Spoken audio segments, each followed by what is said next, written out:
One of the best boxers ever was Mike Tyson, who is widely regarded as such.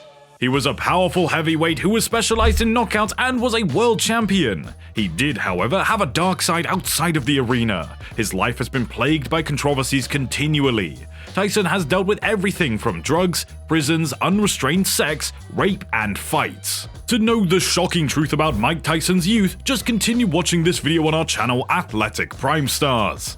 Tyson was raised in some of New York's most impoverished and unsafe neighborhoods, and crime played a role in his life from a young age. Tyson has acknowledged that he was physically and sexually assaulted as a child, though he rarely talks about it.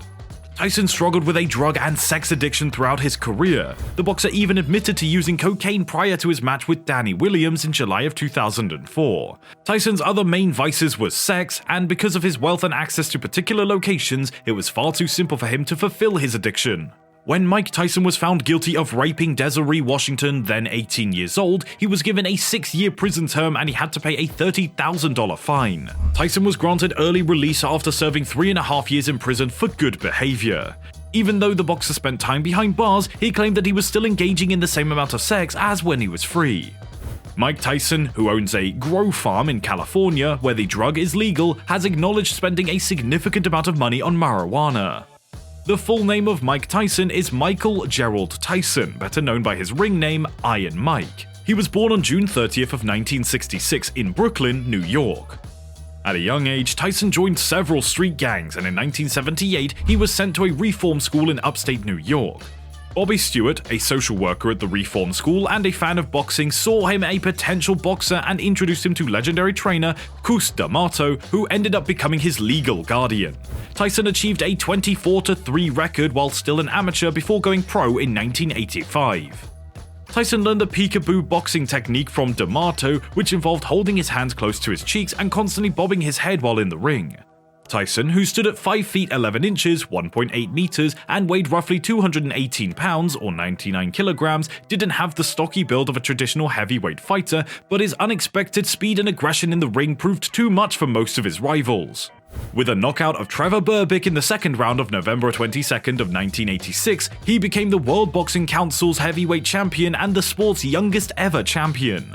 When he triumphed against James Smith on March 7th of 1987, he won the World Boxing Association crown.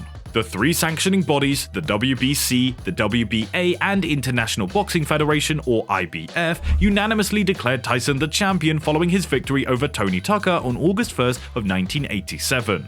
Tyson teamed up with controversial promoter Don King following the passing of D'Amato and manager Jimmy Jacobs. His 10 consecutive title defenses included victories over Michael Spinks and Larry Holmes, two former champions. Tyson married actress Robin Givens in 1988, however there were claims of physical abuse between the two of them, leading to their divorce in 1989. After then, Tyson was accused of other assaults and harassment. A technical knockout in the 10th round by unheralded James Buster Douglas caused Tyson to lose the title on February 11, 1990, in one of the biggest flops in boxing history. Tyson won 4 straight matches after the defeat as a comeback, but in 1991 he was charged with raping a contestant in a beauty competition, and in 1992 he was found guilty of the crime. After being released from prison in 1995, Tyson picked up boxing again, winning easily over Bruce Seldon and Frank Bruno to reclaim 2 of his championship belts in 1996. Tyson lost the second contest of his professional career on November 9th of 1996 in a highly anticipated matchup with 2-division heavyweight champion Evander Holyfield via technical knockout in the 11th round. He bit Holyfield's ear twice during their rematch on June 28, 1997, which resulted in his disqualification and the loss of his boxing license. Eventually, Tyson received a boxing license again, and on January 16th of 1999, he defeated Franz Botha in the 5th round. Tyson, meanwhile, was sentenced on February 6th to 1 year in prison, 2 years of probation, 200 hours of community service, a $2,500 fine, and other terms of entering a no-contest plea to the accusations that he had attacked 2 elderly men following a 1998 car accident. After only a few months of his 1-year imprisonment, Tyson was released. So guys, before we move on further, make sure to subscribe to our channel and hit the bell icon for more amazing content like this. Tyson's issues with restraint, however, persisted. In June 2000, after the referee stopped a fight involving the American Lou Savarese, Tyson continued to hit and unintentionally hurt the official. Tyson infuriated boxing fans with odd and derogatory remarks about British heavyweight champion Lennox Lewis in comments to the media following this battle. Tyson defeated Andrew Golota in his fight in October of 2000, however the fight was later ruled a no contest because Tyson tested positive for drugs. Between October 2000 and his match with Lewis in June 2002, Tyson fought just once more. The fight scheduling had been challenging. Both men had agreements in place with various promoters and cable TV providers. Lewis had been attacked and bitten by Tyson during a news conference, which also dampened things. Due to his legal issues, Tyson was denied a boxing license by the governing organizations of the American states that frequently host important boxing competitions, such as Nevada. No one was aware of Tyson's skill level because it had been so long since he had faced a boxer of this caliber. Lewis knocked Tyson to the ground twice during the course of the bout before finishing him in the 8th round, which put an end to the discussion. Mike Tyson, Undisputed Truth, a one-man stage performance that Tyson performed in Las Vegas in 2012, and the documentary Tyson, which had its world premiere in 2008 Cannes Film Festival, both detailed Tyson's personal and professional accomplishments. The production was later presented on Broadway and was overseen by director Spike Lee. The popular comedy The Hangover 2009 and its follow-up in 2011, as well as the animated television program Mike Tyson Mysteries in 2014 to 2020, a parody of numerous Scooby-Doo cartoon series, were among the other shows and movies in which he made appearances as himself. His autobiographies, Iron Ambition, My Life with Cus D'Amato in 2017 and Undisputed Truth in 2013 were co-written by Larry Sloman. In 2011, Tyson was inducted into the International Boxing Hall of Fame.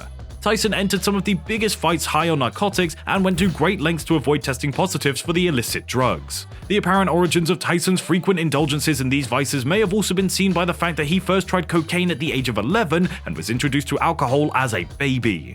Even though it seemed like Tyson was sober after spending years in treatment, the 47-year-old made a shocking admission in August that his alcoholism had almost killed him and that he had been lying about his recovery. When Tyson first faced Frank Bruno in 1989, living a fast life had an effect on him. Despite being in such poor condition, according to Tyson, Bruno should have won the fight thanks to a 5th-round TKO. Nobody needs to be a genius to figure out that Tyson's upbringing wasn't exactly ideal. One of the many detrimental influences in his early life was his relationship with his mother. Mike Tyson has admitted to the most horrible things that he has done in his life. He continues to maintain that he did not commit the crime that earned him a 3-year sentence. The Iron was determined to have committed rape. By sharing the details of his worst experiences, he is essentially stripping off in front of the entire globe. The majority of us would find it difficult to tell our friends this fact, but Tyson continues to tell millions of people this. And that will be all for today's video. If you liked the video, then please give us a big thumbs up and make sure to subscribe to our channel and hit the bell icon to receive notifications whenever we post a new video. Also, express your valuable thoughts down in the comment section below. Thank you very much for joining us again, and until next time, goodbye.